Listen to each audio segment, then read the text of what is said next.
Hello everyone, welcome back to the channel. In the last video, we have studied about the history of trade and commerce in India.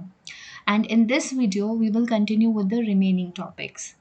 So let us see what we have studied in the previous video. तो पिछली video में हम लोगों ने जाना था कि India का कैसे गोल्डन पास्ट रहा। आर्कियोलॉजिकल स्टडीज़ से हमें पता चला कि कुछ ट्रेडिंग एक्टिविटीज़ कैरी ऑन होते थे पुराने समय में भी, बिकॉज़ हमें मेटल कॉइन्स का पता चला।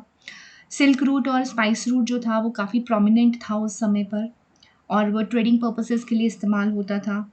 एंड बहुत सारे गुड्स जो थे they were traded both internally and to the foreign lands also, and as a result people were engaged in the various economic activities and economic activities we can say, such as agriculture, domestication of animals, weaving cotton, etc. So ये सारे activities वो उस समय पर करते थे. Then we came to know about the indigenous banking system. Indigenous banking system में हमने जाना कि जो सेठ होते थे they were acted as the bankers, और वो क्या करते थे, लोगों से उनके मेटल कॉइन्स जो हैं वो डिपॉजिट लेते थे, और मैन्युफैक्चरर्स को जो ट्रेडिंग कम्युनिटीज़ थे उनको एज ए लोन प्रोवाइड करते थे ताकि वो बिज़नेस करें, ग्रोथ करें और फाइनली अपनी इकोनॉमी को इंक्रीज़ करें, उनको ग्रो करें। तो डेवलपमेंट ऑफ इंडिजिनस सिस्टम जो था, यहाँ पे loan system we can say introduce हुआ था, and people begin to deposit precious metals. So this is how banks and states played a vital role in lending money and financing the domestic trade. तो बहुत help मिला indigenous banking system में, और finally लोगों ने last में हमने सीखा था कि कारखानाज़ और वर्कशॉप्स ओपन किए ताकि वो अपना जो कमर्शियल एक्टिविटीज़ है वो और बढ़ा सके और अपना स्टैंडर्ड ऑफ लिविंग रेज़ कर सकें। Then we discussed about the rise of intermediaries, like middle man के बारे में हमने जाना था कि मिडल मैन यानी commission agents, brokers, distributors, wholesalers, retailers जो हैं, they were the people who helped in expanding trade and brought huge amount of capital to our country. तो ये लोग जो थे, ये ऐसे इंस्टीट्यूशंस थे जिन्होंने फॉरेन ट्रेड को प्रमोट करने में बहुत हेल्प करी थी। They acted as executives we can say, and trustees as well, and the emergence of credit transaction उस समय पर हुआ, और ये जो हमारे इंटरमीडियरीज थे, they helped the people, they help the merchants to get the credit facilities from the bankers. And now today we will start with the next topic, that is trading communities. So trading communities means वो लोग different different parts of countries में, वो communities जो groups थे जो trading activities में सबसे ज़्यादा involved रहते थे। तो कौन कौन से groups थे? So first we have written कि northern region Punjabi and Multani merchants handled business. तो नॉर्दर्न रीजन में पंजाबी और मुल्तानी लोग जो हैं, मर्चेंट्स जो हैं, वो बिजनेस हैंडल करते थे।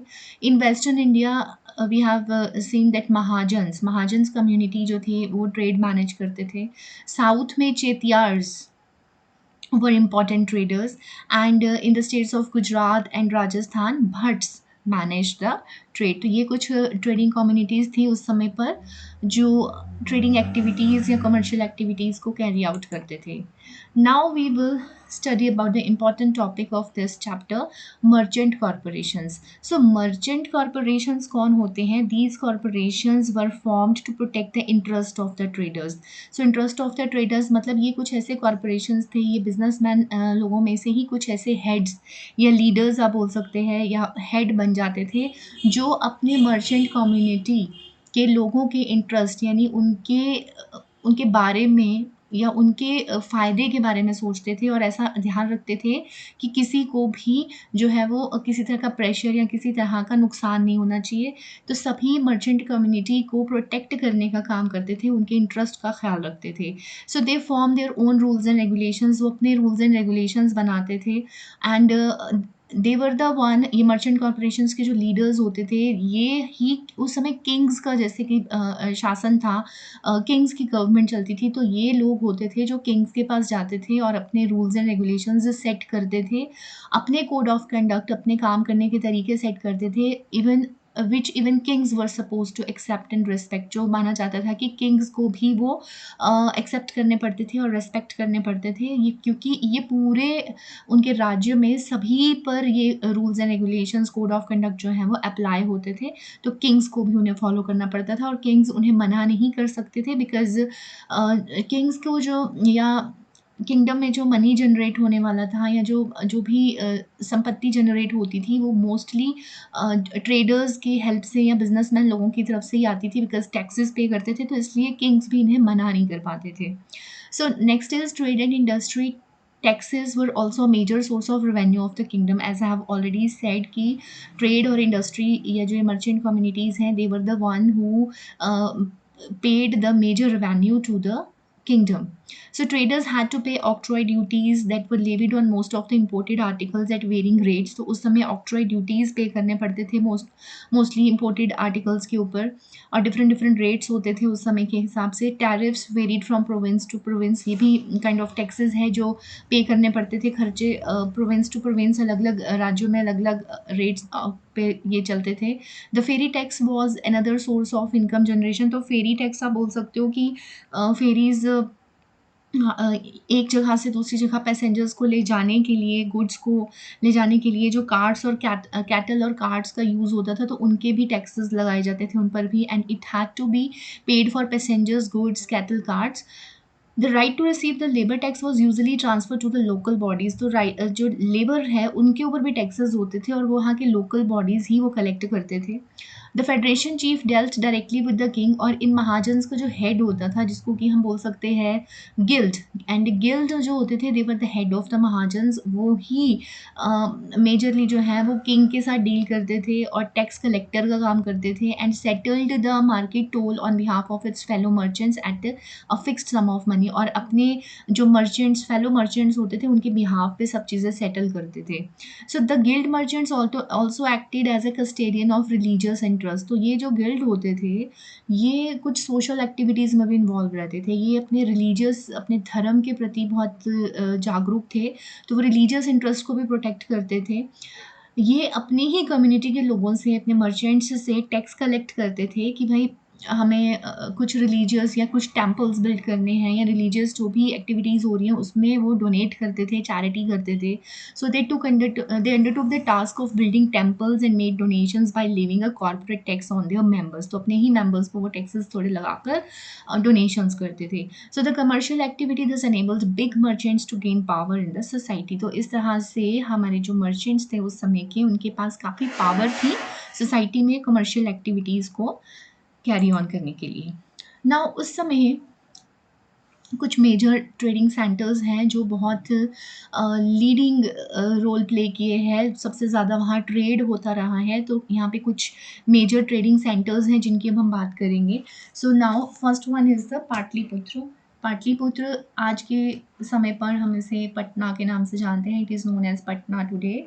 And here what is written, it was not only a commercial town but also major centre for export of stones. तो जितने भी प्रीशियस स्टोन्स हैं वो यहाँ से एक्सपोर्ट होते रहे हैं। Peshawar is now in Pakistan, so it was also an important exporting centre for wool and for the import of horses. तो हॉर्सेस का उस समय एनिमल्स का इस्तेमाल बहुत होता था, तो हॉर्सेस का इम्पोर्ट होता था यहाँ से, and it had a huge share in commercial transactions between India, China, Rome in the first century AD.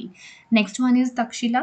So Takshila जो है it was a major center of land route between India and the Central Asia, and it was also a city of financial and commercial banks। तो बहुत सारे financial और commercial banks जो हैं यहाँ पे थे, and the city occupied an important place as a Buddhist center of learning। तो बुद्धिज़्म का बहुत important center of learning है यहाँ पर।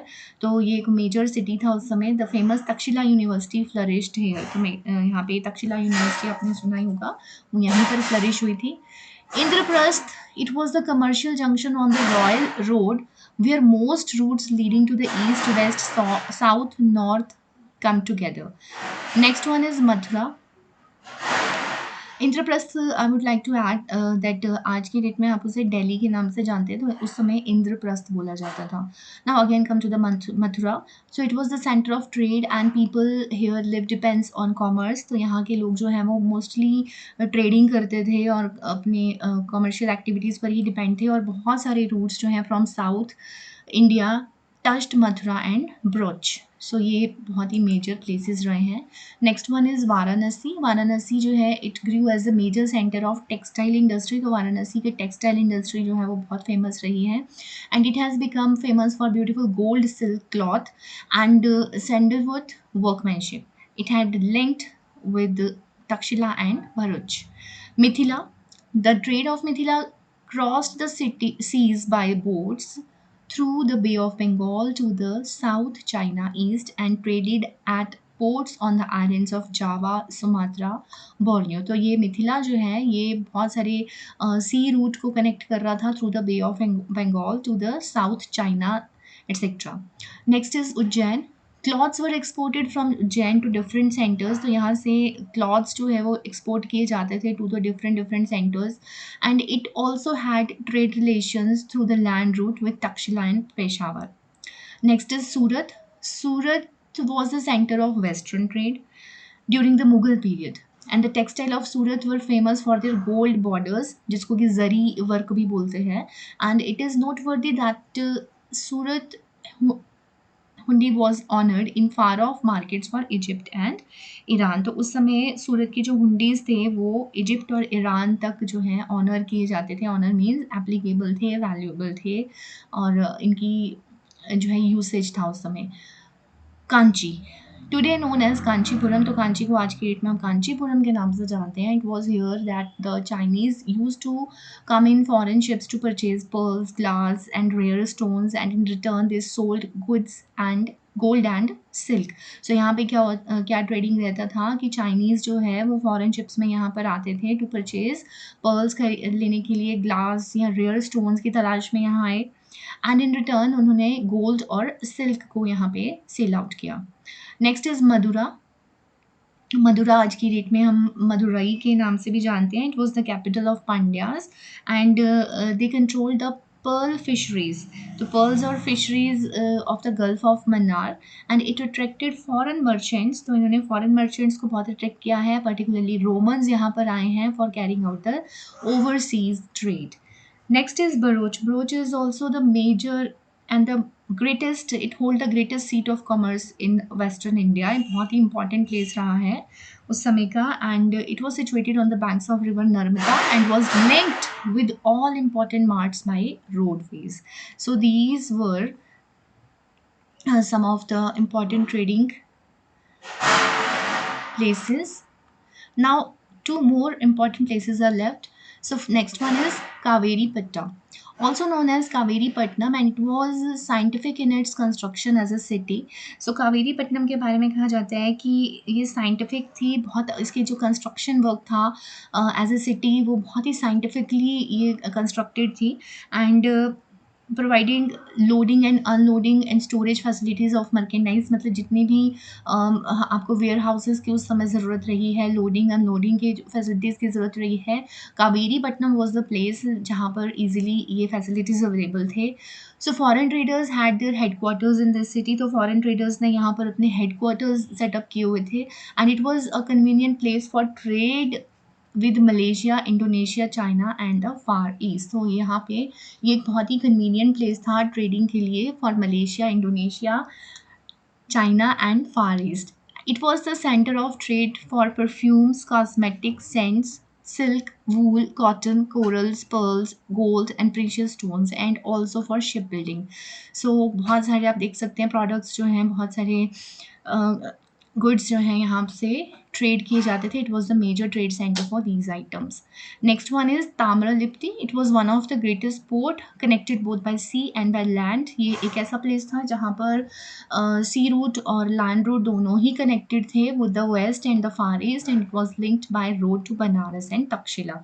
सो this is all about the important places, major trading centers of that time. Now, the major exports and imports. So there are some items which were majorly exported to the foreign countries and imported from the foreign countries. So first of all, we will discuss the exports. So exports consisted of spices, wheat, sugar, indigo, opium, sesame oil, cotton, parrot, live animals, animal products like hides हो गए उनके skin, furs, horns, tortoise shells, pearls, sapphires, quartz, ये कुछ stones हैं, crystal, lapis lazuli, granites, turquoise, and copper, etc. And the important imports were including horses, animal products, Chinese silk, flax and linen, wine, gold, silver, tin, copper, lead, rubies, coral, glass, amber, etc. तो ये कुछ major imported goods and major exported goods थे उस समय के. Now, we will discuss the position of Indian subcontinent in world economy from first between first AD up to 1991. तो हम बात करेंगे कि भारत जो सब कंटिनेंट है इसका वर्ल्ड इकोनॉमी फर्स्ट एडी से लेके अप टू 1991 तक क्या जर्नी रही है, क्या पोजीशन रही है. So first of all, between the 1st and the 7th century CE,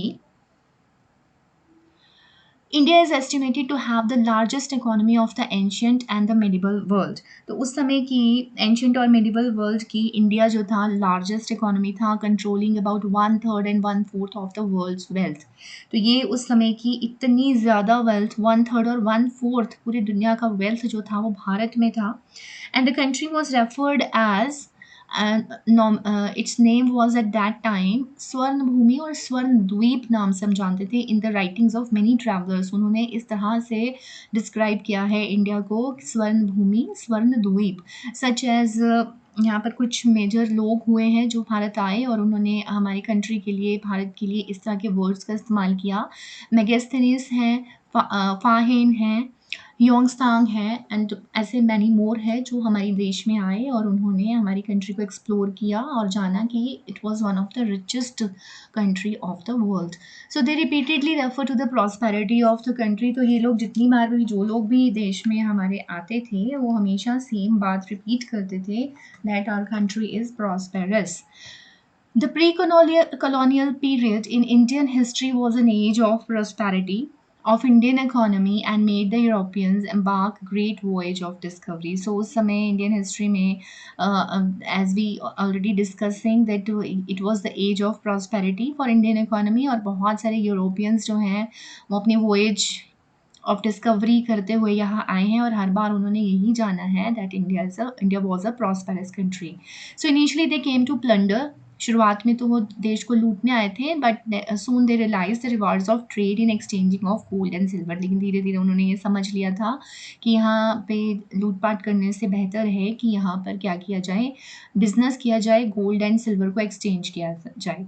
so despite the growing commercial sector, it is evident that the 18th century India was far behind Western Europe in technology, innovation and ideas. So जैसे जैसे commercial sector की growth हो रही थी धीरे धीरे up to 18th century, it was realized that India was behind, far behind the European countries in technology, innovation and ideas. तो उस समय धीरे धीरे ये बात का ध्यान या ज्ञात होना शुरू हुआ कि भारत जो है टेक्नोलॉजी अगर कंपेयर की जाए, इनोवेटिव आइडियाज़ कंपेयर किया जाए, तो भारत जो है 18th सेंचुरी आते तक यूरोपियन कंट्रीज़ के कंपैरिजन में पीछे रह गया था. With the increasing control of the East India Company causing lack of freedom and no occurrence of agricultural and scientific revolution, limited reach of education to the masses. So reasons क्या क्या रहे हैं कि ईस्ट इंडिया कंपनी उस समय तक हमारे 18th century तक हमारे देश में जो है वो it had begin to take roots in India, अपने पाँव जमा लिए थे उन्होंने ऑलमोस्ट. और उनकी वजह से हुआ क्या यहाँ पर कि हमारे जो फ्रीडम है वो, there was lack of freedom to the people. हमारा फ्रीडम जो है वो कहीं ना कहीं कम हो गया था. एंड कोई एग्रीकल्चरल और साइंटिफिक रेवोल्यूशन यहाँ नहीं हो रहा था. बहुत ही लिमिटेड रीच था लोगों के पास एजुकेशन का. पॉपुलेशन ग्रोथ हो रही थी and the preference to machines and over manual skills. तो मशीन्स के कंपैरिजन में मैनुअली काम करवाया जा रहा था लोगों से and it made India a country which was prosperous but with people who were poor. लेकिन कंट्री प्रॉस्पेरस था, नो डाउट बहुत रिच था।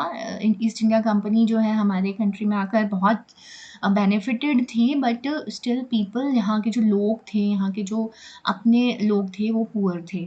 So the British Empire began to take roots in India in the mid 18th century. तो as I've already told you कि 18th century आते तक British Empire ने अपने roots जमा लिए थे. So condition of Indian economy slowly changed. तो धीरे धीरे Indian economy की जो position है वो change हो गई। और किस प्रकार से change होगी, पहले आपको बताया गया है कि बहुत अच्छे अच्छे एक्सपोर्ट करते थे, बहुत सारे गुड्स और सर्विसेज जो है एक्सपोर्ट करता था इंडिया। लेकिन धीरे धीरे क्या चेंज आ गया, this change the condition of Indian economy from being an exporter of processed goods to the exporter of raw materials and buyer of manufactured goods. तो अब जो है अंग्रेज़ों ने क्या करना शुरू किया था, हमारी ही कंट्री से, हमारे ही लोगों से ब्रिटिशर्स क्या करते थे, रॉ मटेरियल खरीदते थे। लेकिन देखने में लगता था कि गुड्स जो है वो एक्सपोर्ट हो रहे हैं टू द इंग्लैंड, लेकिन ऐसा नहीं था। ब्रिटिशर्स वहीं की इंडिया की ही करेंसी में हमारे रॉ मटेरियल के बदले में हमें पेमेंट करते थे, बट अपने रॉ मटेरियल को फिर फाइनली वो भेजते थे इंग्लैंड, और वहाँ पर गुड्स को प्रोड्यूस करके, मैन्युफैक्चर करके हमारी कंट्री में आकर हम ही लोगों को बेच रहे थे। तो हमारा जो करेंसी है, हमारा जो पैसा है, हमारी जो इकोनॉमी है, वो भी डाउन हो रही थी, बिकॉज़ पैसा जो है वो बाहर जाने लग गया था to the British countries. So ये उस समय का स्टोरी रहा है, to the position of Indian subcontinent in the world economy up to 1991। So 1991 से पहले बीच में एक और फेज़ आया आफ्टर इंडिपेंडेंस का, जब हम बोल सकते हैं कि India begins to reindustrialise. So after independence क्या हुआ, the process of rebuilding the economy started and India went for centralised planning. So कैसे बोल सकते हैं इसको कि जैसे ही हमारा कंट्री जो है इंडिपेंडेंट हुआ, तो अब देश की इकोनॉमी को फिर से रीबिल्ड करने का समय आ चुका था, और एक सेंट्रलाइज्ड प्लानिंग की गई उस समय। सेंट्रलाइज्ड प्लानिंग मतलब एक ऐसी प्लानिंग जो पूरी कंट्री में एप्लीकेबल होगी। The first 5 year plan was implemented in 1952। तो 1952 में आते आते फर्स्ट 5 ईयर प्लान को इम्प्लीमेंट किया गया। Due importance was given to the establishment of modern industries. तो उस समय तक हमारी गवर्नमेंट को समझ आ चुका था कि हमें मॉडर्न इंडस्ट्रीज़ की ज़रूरत है, modern technological and scientific institutes की ज़रूरत है, स्पेस और न्यूक्लियर प्रोग्राम्स की ज़रूरत है। और इसीलिए उस समय आईआईटीज़ जो हैं या इसरो जो है वो उनको इस्टेब्लिश किया गया। डिस्पाइट दीज एफर्ट्स, तो इतनी कोशिशें की गई उस समय, बहुत सारी पब्लिक कंपनीज़ को ओपन किया गया। Public company means government companies को ओपन करने की ज़रूरत थी, क्योंकि गवर्नमेंट ही थी जो बिज़नेस चला सकते थे उस समय। So despite these efforts the Indian economy could not develop at a rapid pace. तो उस समय क्या हुआ, इतने एफर्ट्स के बावजूद इंडियन इकोनॉमी जो है वो डेवलप नहीं कर पा रही थी जैसा करना चाहिए था। सो लैक ऑफ रीजंस क्या थे, लैक ऑफ कैपिटल फॉर्मेशन, क्योंकि कैपिटल की बहुत कमी थी। राइज इन पॉपुलेशन, हमारी कंट्री का पॉपुलेशन बहुत ज़्यादा था। ह्यूज एक्सपेंडिचर, बहुत खर्चे थे सबके।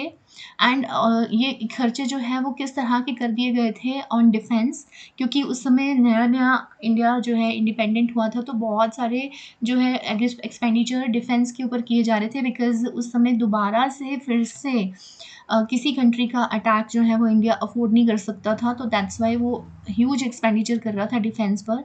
And there were inadequate infrastructure, हमारे रोड्स, हमारे बिल्डिंग्स जो थे वो बहुत ही इनएडिक्वेट थे। And these were the major reasons कि हमारी कंट्री जो है वो उतनी रैपिड पेस के साथ हमारी इंडियन इकोनॉमी जो है वो डेवलप नहीं हो रही थी।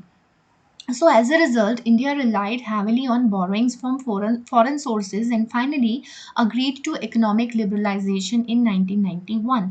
So हुआ क्या कि जैसे कि अब तक गवर्नमेंट को समझ आ चुका था कि बहुत सारे हमारे रिस्ट्रिक्शंस या लाइसेंसिंग करने से कुछ नहीं होगा।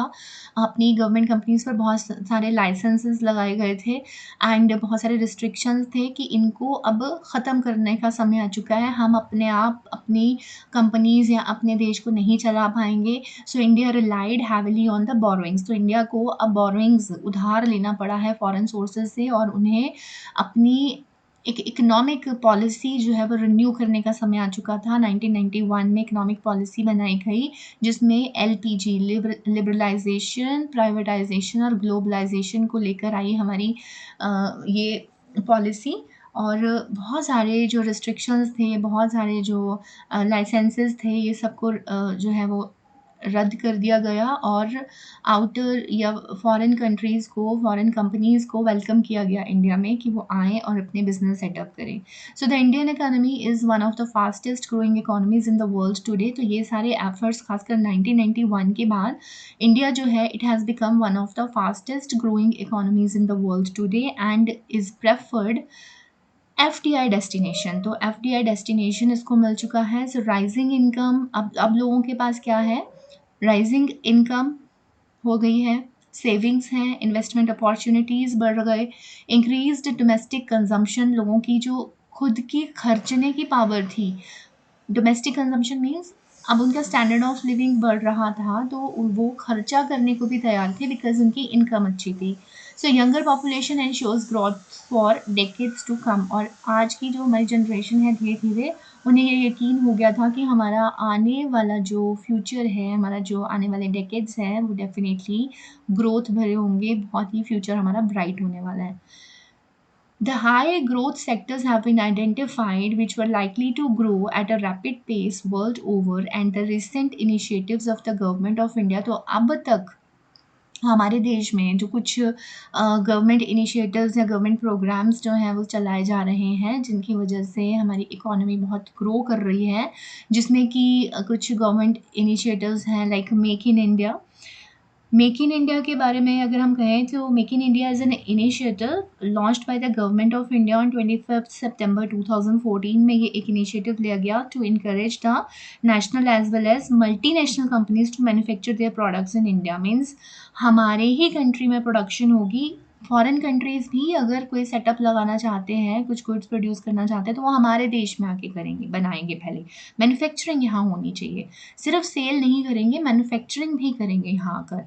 And these roll out and the major objectives of we can say make in India initiative were, ऐसा क्यों डिसीजन लिया गया था ताकि जॉब क्रिएशन हो सके, यहाँ के लोगों को, यहाँ के यूथ को, यहाँ के यंगस्टर्स को जॉब मिल सके एंड उनका स्किल जो है वो भी एनहांस हो सके, वो भी नई नई चीज़ें सीखें, इनोवेटिव आइडियाज़ सीखें। And next is skill India. तो स्किल इंडिया भी इसी इनिशिएटिव्स की लिस्ट में एक और नाम है। डिजिटल इंडिया, तो डिजिटल इंडिया में आप देख सकते हो टेक्नोलॉजी को बहुत इंपॉर्टेंस दी गई है and there were rolls out of the foreign trade policy and is expected to help the economy in terms of export and imports and trade balance. तो धीरे धीरे करते करते हमारी इंडिया जो है उसका जो ट्रेडिंग है वो बहुत बैलेंस हो गया और इम्पोर्ट और एक्सपोर्ट अब बैलेंस में आ गए हैं। ये नहीं कि सिर्फ आप इम्पोर्ट ही कर रहे हैं, एक्सपोर्ट नहीं कर रहे, अब बैलेंस में है सब कुछ। So children, this is all about the history of trade and commerce.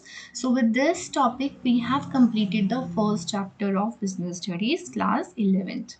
Now in the next video we will continue with the next chapter, chapter number 2, forms of business organizations. So thanks for watching the video.